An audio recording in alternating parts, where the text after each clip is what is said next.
Bismillahirrahmanirrahim. Alhamdulillahirabbil alamin. Wassalatu wassalamu ala asyrafil anbiya'i wal mursalin sayyidina wa maulana Muhammadin abil qasimil amin wa ala alihi wa sahbihi wat tabi'in. Subhanaka la ilma lana illa ma 'allamtana innaka antal alimul hakim. Allahumma shalli ala sayyidina Muhammad al-fatih lima ughliq wal khatim lima sabaq nasil haqqi bil haqq wal hadi ila siratikal mustaqim wa ala alihi haqqa qadrihi wa miqdarihi al-azim. Amma ba'du fa inna asdaqal hadithi kitabullah wa khairal hadi hadi Muhammad sallallahu alaihi wasallam wa syarrul umuri muhdatsatuha wa kullu bid'atin dhalalah wa kullu dhalalatin finnar. Allahumma inni a'udzubika an adilla aw udalla aw azilla aw uzalla aw azlima aw uzlama aw ajhala aw yujhala alayya. Rabbi zidni ilma wa wasi'li fi rizqi wa barik li fima razaqtani waj'alni mahbuban fi qulubi ibadik wa azizan fi uyunihim waj'alni wajihan fid dunya wal akhirah wa minal muqarrabin ya kathiran nawal ya hasanal fi'al ya qa'iman bila zawal ya mubdi'an bila mithal walakal hamdu walakal minnatu walakal syarafu ala kulli hal. Wa sallallahu ala sayyidina Muhammad walhamdulillahi rabbil alamin. Alhamdulillah, segala puji bagi Allah atas segala nikmat yang telah diberikan kepada kita semua. Semoga Allah Subhanahu wa taala senantiasa menganugerahkan kepada kita nikmat-nikmatnya dan juga terus menambahkan nikmat-nikmatnya kepada kita, dan kita insyaallah Allah anugerahkan, berikan taufik dan hidayah agar bisa menggunakan nikmat-nikmat tersebut demi untuk kebahagiaan dunia dan akhirat kita insyaallah. Amin ya rabbal alamin.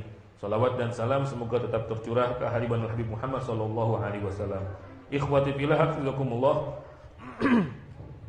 Insyaallah sebelum kita memulai kembali kajian fikih ibadah kita, yaitu fikih mengenai tata cara salat sebagaimana tuntunan Rasul Muhammad sallallahu alaihi wasallam, saya beritahukan terlebih dahulu bahwa insyaallah pada lantunan zikir jama'i yang biasa kita lantunkan setiap mengawali majelis kita ini, insyaallah akan ditambah dengan satu bacaan yang insyaallah akan kita istiqomahkan akan kita baca pada pertemuan-pertemuan berikutnya.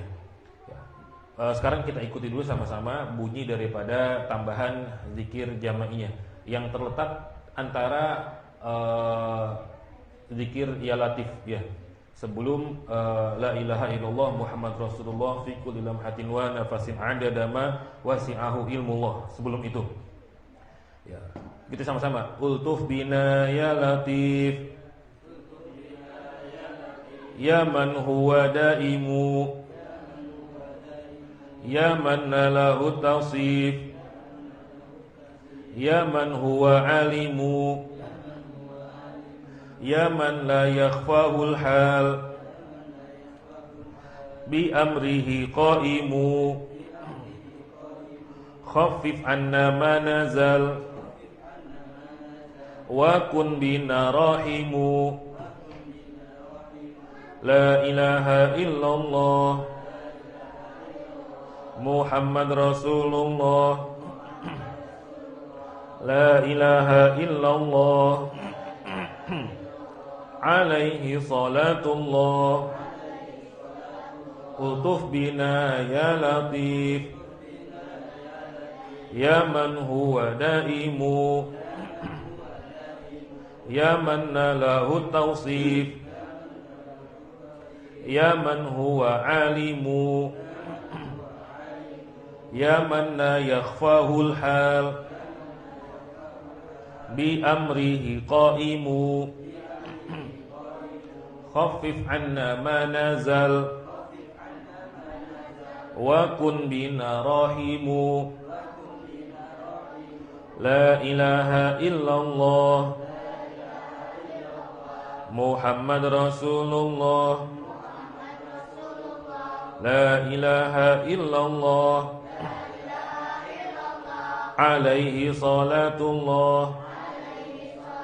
Sama-sama. Ultuf bina ya latif ya man huwa daimu ya man la lahu tawsif ya man huwa alimu ya man la yakhfahul hal bi amrihi qaimu khaffif anna ma nazal wa kun bina rahimu. La ilaha illallah Muhammad Rasulullah. La ilaha illallah alaihi salatullah. Ultuf bina ya latif ya man huwa daimu ya man la lahu tawsif ya man huwa alimu ya man la yakhfahul hal bi amrihi qaimu khaffif anna ma nazal wa kun bina rahimu. La ilaha illallah Muhammad Rasulullah. La ilaha illallah alaihi salatullah. Ultuf bina ya latif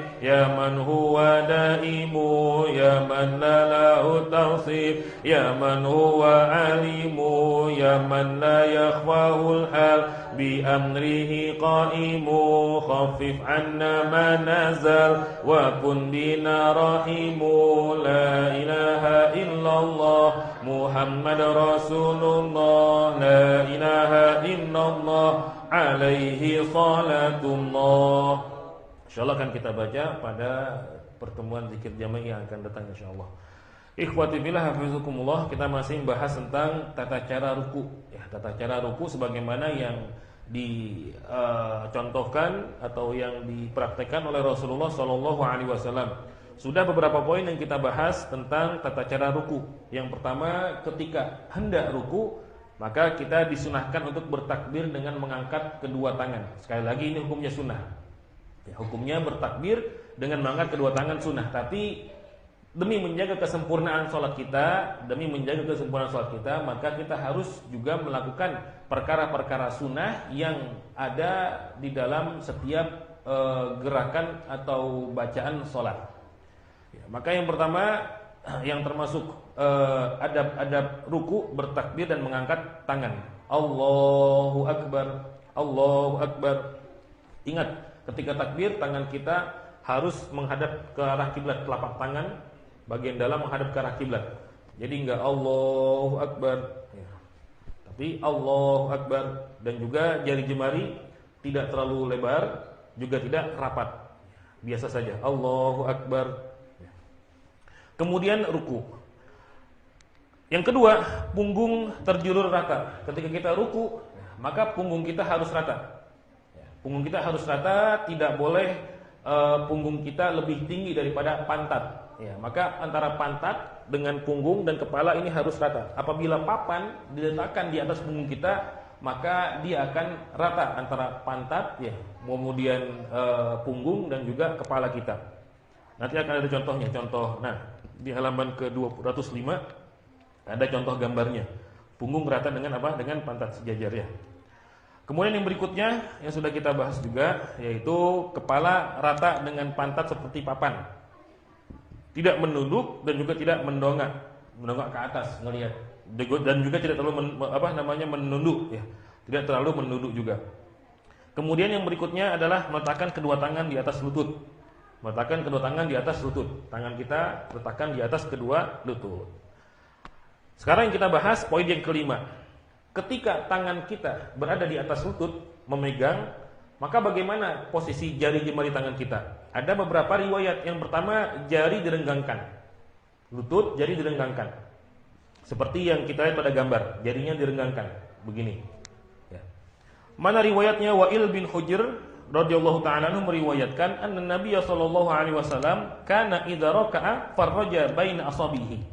Rasulullah sallallahu alaihi wasallam ketika ruku, beliau pasti merenggangkan jari-jari beliau. Farroja, merenggangkan. Maknanya farroja apa? Merenggangkan. Baina asabihi, di antara jari-jarinya. Jadi begini. Tidak rapat begini, ya, tapi direnggangkan.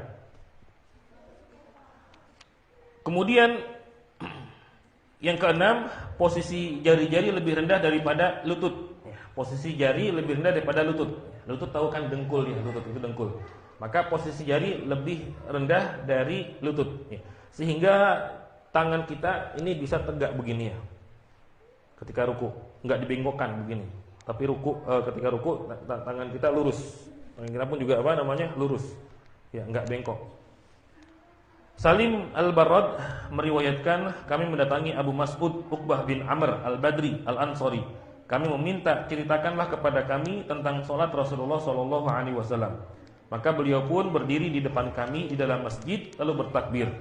Salim melanjutkan, falamma raka'a wada'a yadayhi 'ala rukbatayhi wa ja'ala asabi'ahu asfala min dzalika.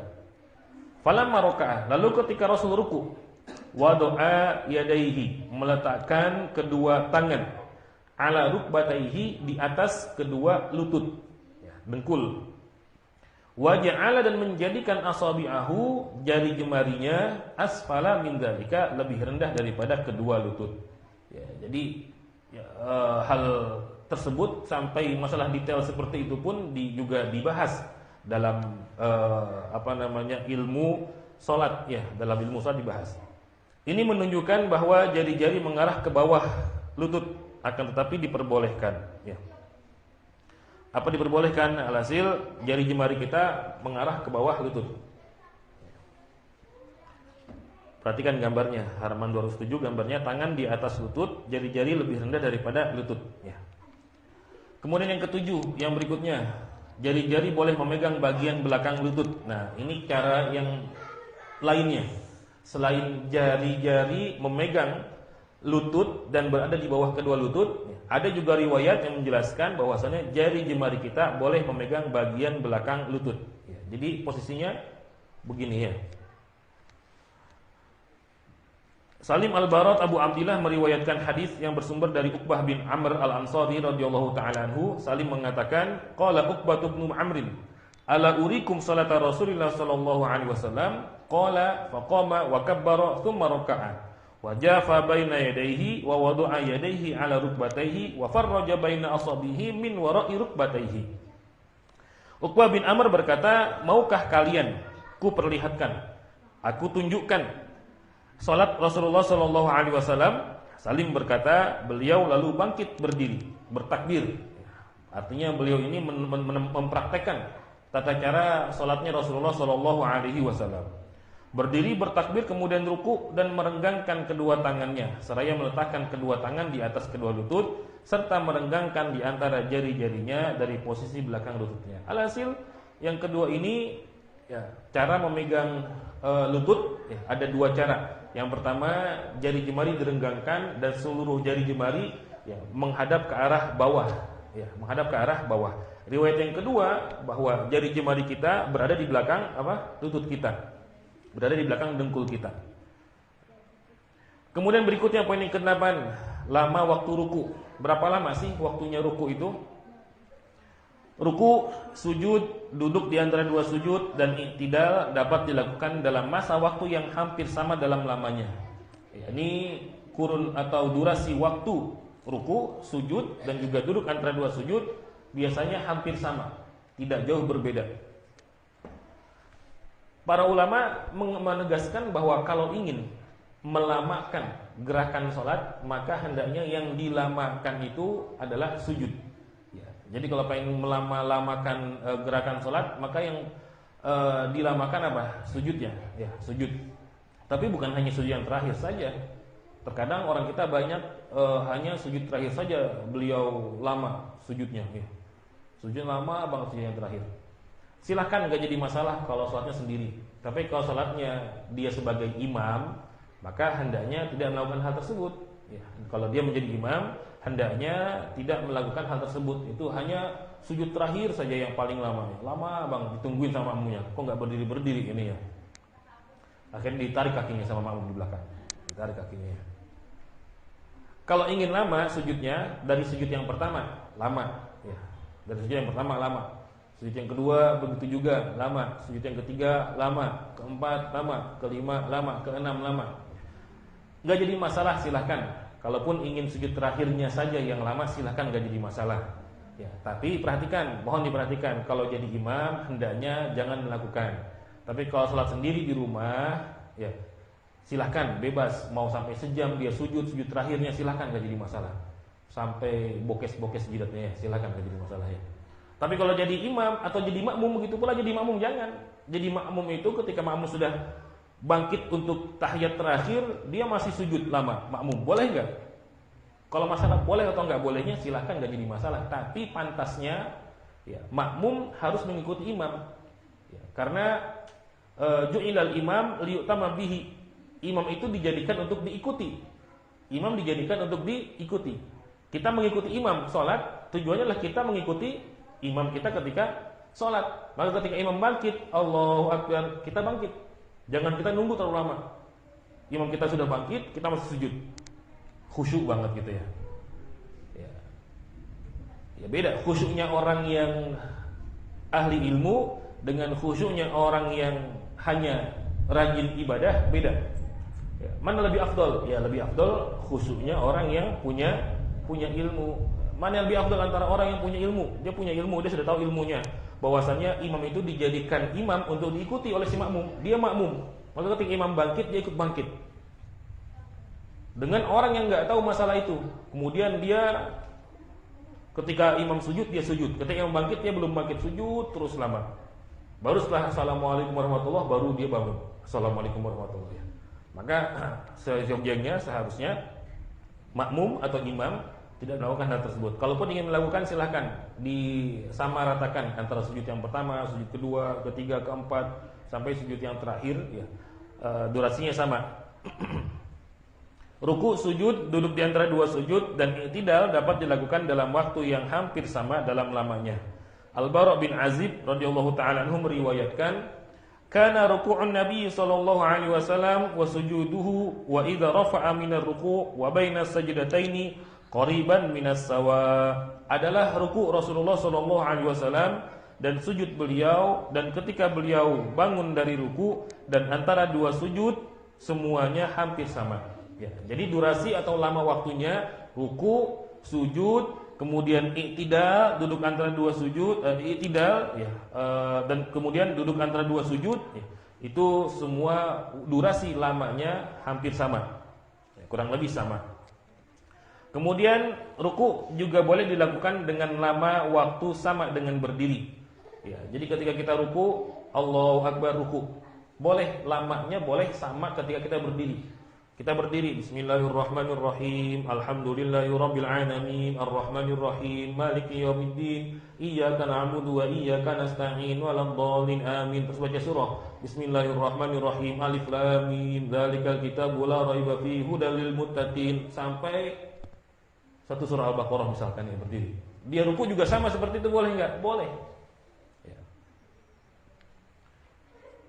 Rasulullah sallallahu Hudzaifah ibnul Yaman radhiyallahu ta'ala anhu meriwayatkan, qumtu ila jambi Rasulillah sallallahu alaihi wasallam zata lailatin wa kana ruku'uhu nahwan min qiyamihi wa sujuduhu nahwan min ruku'ihi.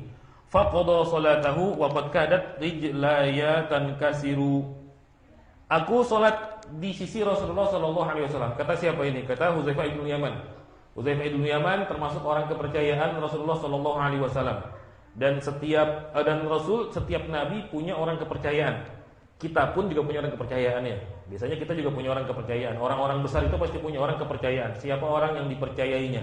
Rasul punya orang kepercayaan, yaitu Hudzaifah ibnul Yaman. Karena beliau dititipkan rahasia oleh Rasulullah sallallahu alaihi wasallam. Rahasia siapa saja orang-orang yang munafik di antara umat Nabi Muhammad sallallahu alaihi wasallam. Alhasil suatu hari Hudzaifah ibn Yaman salat bersama Rasulullah sallallahu alaihi wasallam, dan ketika beliau ikut salat bersama Rasulullah sallallahu alaihi wasallam, beliau mendapati bahwa salatnya Rasul ketika ruku hampir sama dengan berdiri durasi waktunya. Rasul itu kalau berdiri ya, tidak sebentar salatnya ya. Tadi sudah akan kita katakan Allahu Akbar, Bismillahirrahmanirrahim, Alhamdulillahirabbil alamin, waladdallin amin, Bismillahirrahmanirrahim, Alif Lam Mim. Satu surah Al-Baqarah enggak tanggung-tanggung, selesai. Rukunya Rasul sama seperti itu juga. rukunya Rasulullah Shallallahu Alaihi Wasallam. Begitu pula sujudnya sama, lamanya sujud Rasul sama seperti lama waktu berdirinya. Lama banget nggak tuh? Lama banget ya.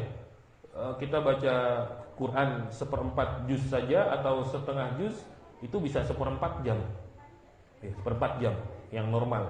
Ya, kalau yang bacaannya tartil ya 1/4 jam. Artinya kalau sholatnya 4 rakaat 1/4 kali 4 berapa? 1 jam sholatnya. Itu bacaan ketika berdiri saja. Ketika ruku Rasul sama durasi lama waktunya. Ketika sujud juga Rasul sama durasi lama waktunya. Maka nggak heran ketika setelah selesai sholat Sayyidina Hudzaifah bin Yaman mendapati kedua kaki Rasulullah SAW, kedua telapak kaki Rasul Muhammad SAW, keduanya apa? Pecah-pecah. Ya, saking lama berdiri. Ya. Itu Rasul Muhammad SAW yang sudah pasti masuk surga. Kita alhamdulillah ya belum pasti masuk surga, sholatnya males. Ya. Belum pasti masuk surga, sholatnya apa? Males ya. Kemudian poin berikutnya yang ke-9, beberapa riwayat bacaan dalam ruku. Insya Allah akan kita lanjutkan. Bacaan ruku yang boleh kita baca apa saja sih? Sebetulnya nggak jadi masalah walaupun kita nggak baca doa ruku, nggak jadi masalah. Karena membaca doa ketika ruku itu hukumnya apa? Sunnah. Tapi hendaknya kita menyempurnakan sholat kita dengan melakukan amaliyah sunnah. Apa saja bacaan ketika ruku insya Allah akan kita bahas pada pertemuan berikutnya insya Allah.